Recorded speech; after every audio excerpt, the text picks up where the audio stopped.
Hey, I did a thing about 2 weeks ago. I started something. You probably all know about my implication with the Repair Café organization and the whole right to repair movement. In a nutshell, there are something like 3,800 groups of volunteers which gather together in countless cities worldwide to fix people's stuff free. And right to repair is just what it sounds like. Just look it up. But it does happen that we don't succeed at the Repair Café sometimes in repairing an article which our participant brought in. Perhaps we ran out of time or we didn't have the necessary parts. So I'll sometimes volunteer to take an appliance back here to my workshop to give it another go. Now that combined with the fact that I'm always happy to host activities in my workshop here, and it seems like a good concept for content, well, I came up with the idea of creating a spin-off to the Repair Café, sort of an after-hours cafe, the Repair Bar. And basically the concept is to have 4 repair people gathered around a workbench to diagnose and repair said appliance. So 3 evenings after my braingasm, I had my guests gathered here, one iPhone serving as an overhead camera, my daughter Juliette capturing the actual work and reactions, and I thought I'd also be filming while helping with tools and parts and pouring drinks. Well, our first patient was a late 70s Electrolux vacuum cleaner, which we hadn't been able to repair a week earlier. What made this appliance extra special was its electromechanical dark magic. The way this would be built nowadays, it would have sensors wired into a control board. But this, it's right here, has small tubes dispensing positive and negative pressure vacuum to metal bellows and plates and mechanical switches. It's about this far from being steampunk, and everything was broken in this thing. But 3.5 hours later, we had it working again. We'd had beer, cider, chips, peanuts, pizza, but it was fixed. And I tried to edit 3.5 hours of mayhem from 3 different sources into a neat, concise, how to repair something by committee while having a good time video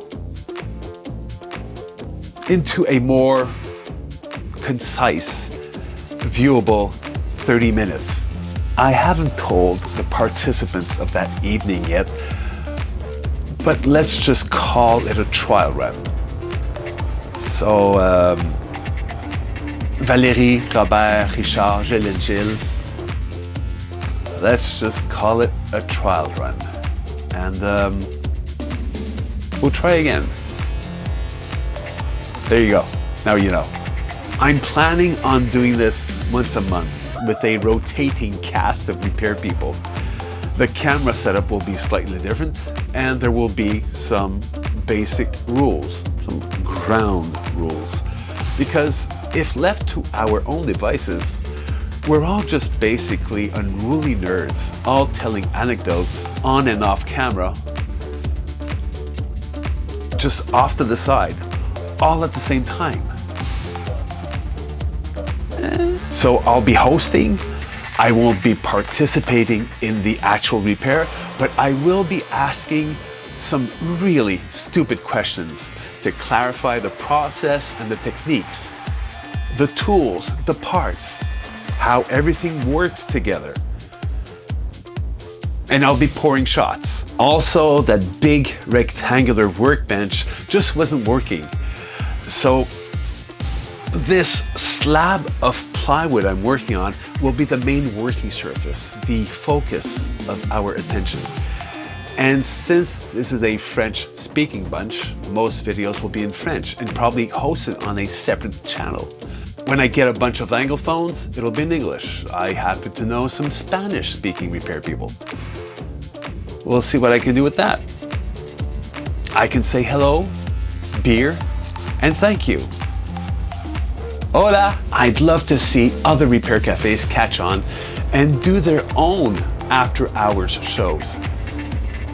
As I ventured to Bangkok to visit the repair cafes a month and a half ago, maybe whoever is visiting Montreal from whichever city's repair cafe would be so kind as to drop by the repair bar here to repair with us.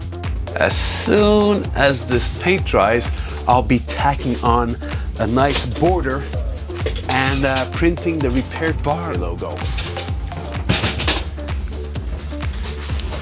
Take care, guys.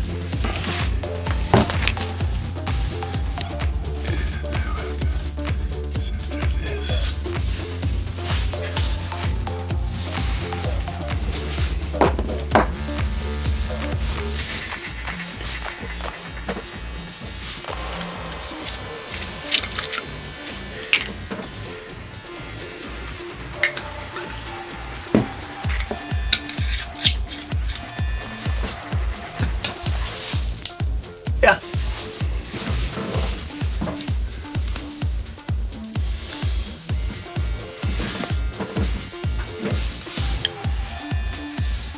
Cheers, friends.